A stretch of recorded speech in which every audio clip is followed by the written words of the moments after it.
Wild Health is about optimizing you. We use genomics, blood work, biometrics, microbiome assessment, many other tests, and a conversation with you to come up with a full health optimization plan. What's the perfect diet, exercise, and supplement plan for you and only you? The Wild Health podcast is about optimizing all of us. Here we cover the cutting-edge science that gives you the base to be able to apply the personalized plan we give you as a patient. To sign up as a patient, go to wildhealth.com. Or if you're a physician or health coach and you want to learn how to do this for your patients, we're happy to help as well. Wildhealth.com for all the information on becoming a patient or working with us.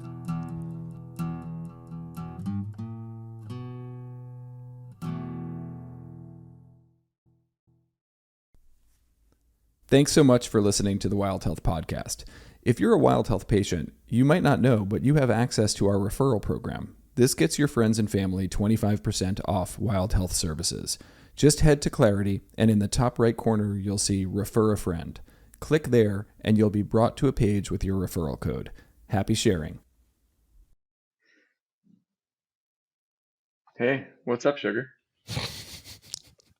So excited to talk about sugar today, Mike. Can't wait. It's like my favorite topic.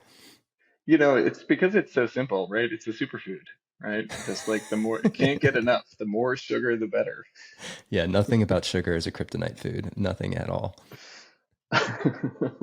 So we had some questions coming in about sugar and particularly with respect to its impacts on cognitive function and on the brain in general. And knowing that cognitive function and dementia prevention and all that is so clearly your jam, I figured you'd be the optimal person to get on here. And I don't know. I don't really think you're necessarily the sugar expert. I can't remember ever seeing you like crush a bag of Sour Patch Kids or anything. But you're at least half qualified.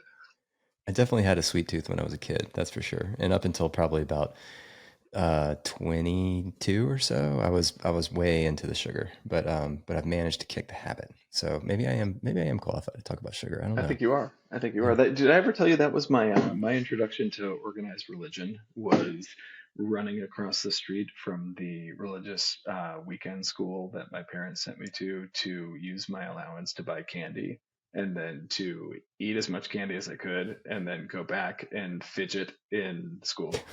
I did not know that. That's amazing. And it's a wonder that it never really clicked with me. Did I ever tell you that part? The sugar clicked. Yeah, right. Did I ever tell you that my daily lunch in middle school was a honey bun?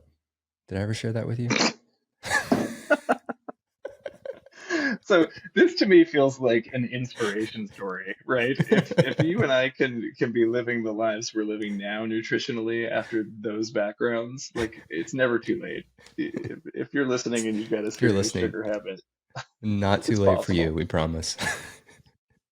All right, man. Well, let's get into it. I mean, I think of sugar and the brain, and I think the big thing that comes to mind is sort of the kind of dopamine / addictive like pathways and how you can really end up with this like reward system triggering from taking in sugar. Any thoughts on sort of how that works and how strong of an effect that is?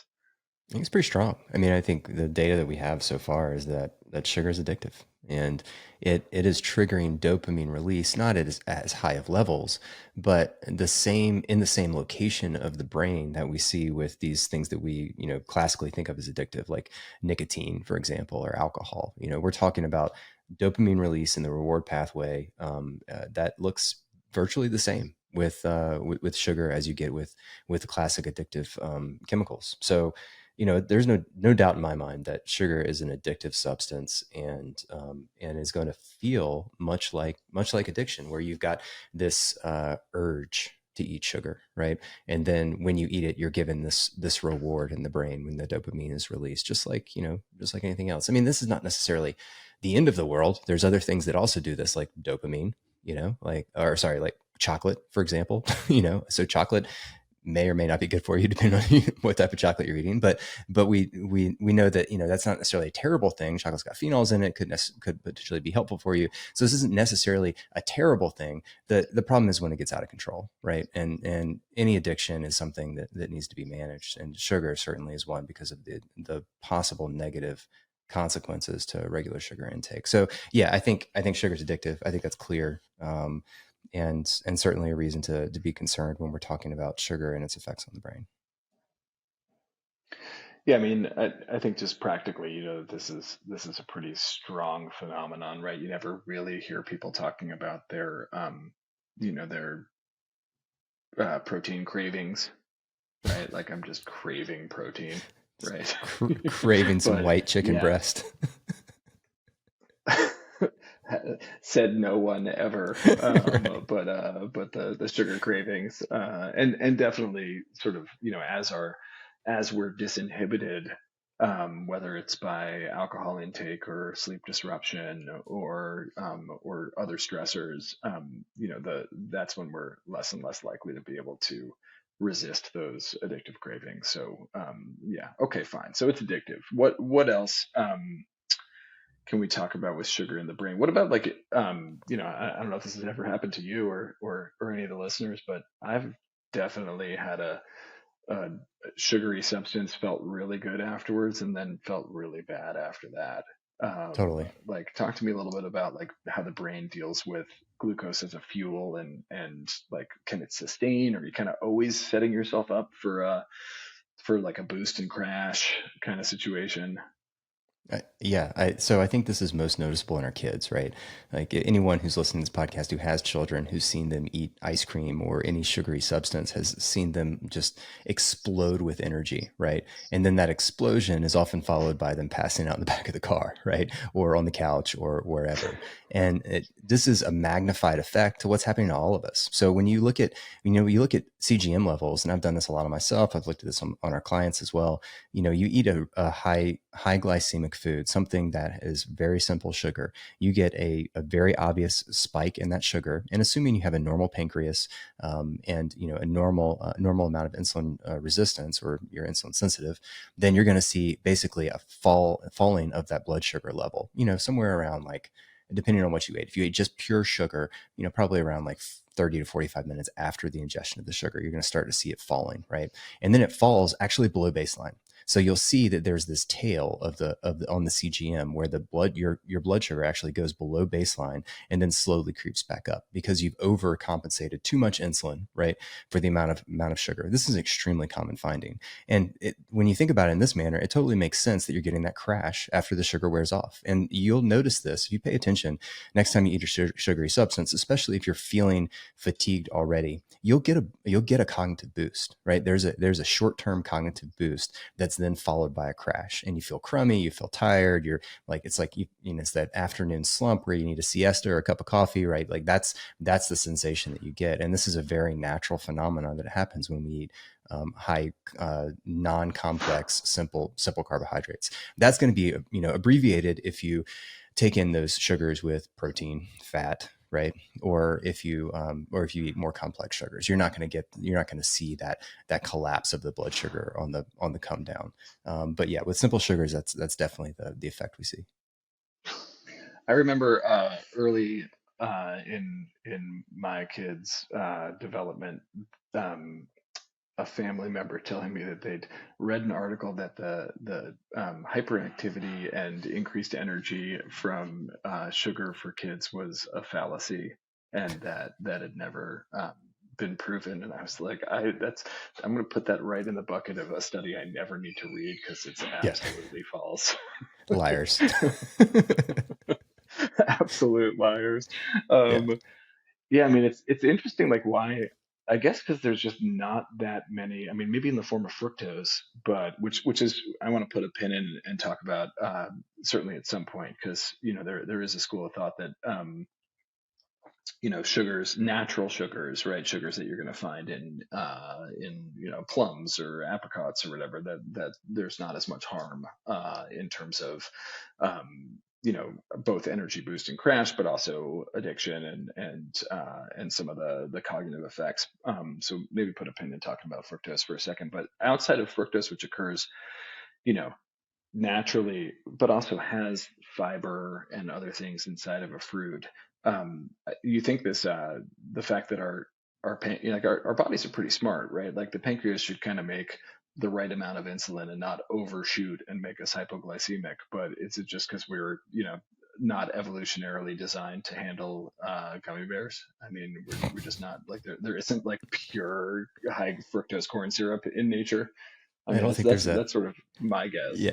Yeah, I don't think there's a natural analog for high fructose corn syrup. I mean, so you do see this. You see this with bananas. So like, bananas are a fairly low fiber fruit. They're full of fructose, and they're pretty high glycemic. And you'll see a collapse in blood sugar after a banana as well. I think that why exactly that happens, I don't really know the answer to that. Maybe your pancreas is used to a certain amount of blood sugar or a certain amount of insulin it's supposed to release based on the hormones that are released from your stomach whenever you eat something, and normally you don't just eat a banana by itself. Maybe that's why. I'm not sure. I think it's a really good question. Evolutionarily, why did that happen? I will point out that you don't actually get hypoglycemic. So we're not seeing people going into the true hypoglycemic realm. We're just seeing that their blood sugar is dropping below baseline. So if you say you live at 80, 85, right? You'll jump up to, banana, maybe 125, 130, depending on your insulin sensitivity. And then you'll drop back down maybe to like 80, 75. So you come down, not like to the point of hypoglycemia, you're gonna have a seizure where you're gonna pass out, but definitely, markedly enough that we can explain that crash that you feel, that cognitively, and also, I guess, from a energy standpoint, right? Yeah, that makes sense. I mean, I make a point of only eating bananas with peanut butter anyway, so I don't really know. Can't speak to this experientially, but when I eat a banana, there's going to be some peanut butter with it. Fair. All right, talk to me about cognitive function. So, like long-term cognitive function, things like, memory and risk of cognitive impairment, and any evidence on sugar consumption, like diets that are high in sugar and risk of long-term cognitive effects. Yeah, all the evidence. I think there's 4 million papers. I like interviewing you, Mike, because you always start laughing before you answer the questions, because I may know the answers to these You questions. might know the But answer. we're having this is a real conversation, buddy. It's a real conversation. We're having a real conversation. And somebody here believes sugar's good for you. I promise. There's somewhere between 4 and 5 million papers suggesting that sugar is related to dementia. So we talked all jokes aside, we talked about this a little bit on the dementia podcast a ways back. And we talked about sort of the mechanism of how that's happening. And it's basically through insulin resistance. So we believe you're creating insulin resistance inside the brain that is reducing your ability for energy metabolism in the neurons and the cells that support the neurons from an energy standpoint. So when we create insulin resistance in our body, it's happening in our brain as well, and that is leading to cognitive impairment. So the concern with sugar long term is that you can create insulin resistance from it if you eat too much of it. Certainly, if you're not using up the glucose that you're taking in through exercise or some other means. And that's going to lead to insulin resistance, which is going to lead to a reduced ability of the neurons and the cells that support the neurons to get the energy that they need to function, and that leads to cognitive impairment. So yeah, definitely related to Alzheimer's disease. I think I'm pretty comfortable saying that at this point. And then you just sprinkle on a little bit of in chronic inflammation and oxidative stress, and now you're talking about just another additional pathway to contribute to neurodegenerative conditions. You've got a boiling pot of like cognitive degradation from all that inflammation and insulin resistance. It's like basically the perfect setup, and sugar causes that inflammation, as you mentioned. So definitely a problem.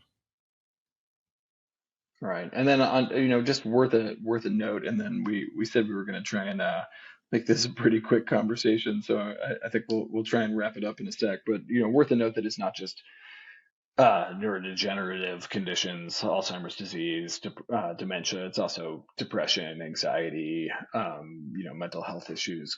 There's some evidence on that, probably not 4 or 5 million papers, but it's definitely less strong evidence that obviously, like, of all the areas that medicine, traditional research-based Western medicine has failed the most, or remained the most in its infancy, it's around mental health disorders and psychiatry, and sort of like Yep. what is the finding like a physical correlation to what is a complex multifactorial phenomenon of mental health has always been a challenge. So we think there's an issue there. We think it's probably, your symptoms may get a little bit better if you're otherwise taking in a really high sugary diet, but hard to say for sure.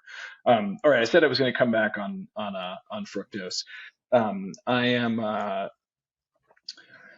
I'm a random person at a party you're hosting, and I'm like, "Oh, you're a doctor? I've heard you on the Wild Health podcast, Mike. You sound like you know about everything. What's the deal with fructose? Like, should I be avoiding fructose? Should I be, eating fructose because it's natural and it's in fruit, so I don't need to worry about it? Like, break it down for me and make it quick because I'm gonna, go have a margarita after I'm done talking to you." Is that margarita made with high fructose corn syrup, or is it made with cane sugar? What's the No, it's gonna have lime juice in it, and that's why I Okay. want to know Okay. about fructose. Gotcha. So fructose is I don't really find fructose to be too complex. I think this boils down to the basics, right? Like fructose in a whole fruit is probably a reasonable place to start, right? I think when you start extracting the fructose from the whole fruit via juice, then I start to get concerned. And then when you extract the fructose into high fructose corn syrup, then I'm very concerned, right? So when we're pulling fructose out and we're processing it, then you're going to have more problems. The main reason for that, in my mind, is the fiber. So the fiber that you get from these fruits does reduce the speed at which the fructose is going to be taken up by the body, right? Which is going to have an effect on insulin levels, which is going to, affect the spike that you get from your blood sugar, all of the negative aspects of eating simple sugars, right? That is counteracted by the fiber that you get in a natural fruit. That said, if you are, you're a normal healthy person at this party, I'm not too worried. You get to eat some fruit here and there, like not a big deal, right? If you have metabolic disease, then that is clearly an area where we have an opportunity for improvement, right? You're still going to get, even with fruit, you're still going to get a blood sugar spike. If you don't believe me, go get a CGM and eat a banana. It's a real thing, right? So there's clearly opportunity in people who are having difficulty managing their metabolic health, have some insulin resistance, early diabetes. Those people could probably benefit from reducing fruit, at least some fruits, right? And not every fruit is the same, right? And so, I put blueberries and blackberries on a very different spectrum than I do bananas and, Honeycrisp apples, right? Like, the blueberries and blackberries are fairly low in sugar especially compared to their micronutrient profile as compared to bananas and apples that are, genetically modified to be super sweet and all this stuff that we get in our grocery stores these days. So, yeah, I think that's probably a decent place to start. Hopefully that answered your question. Go get your Yeah, margarita. for sure. I think I'm gonna yeah, I mean, if only, but one of the other things that I think is just worth calling out, and this literature is certainly like not in its infancy, but it hasn't been around for that long, is the link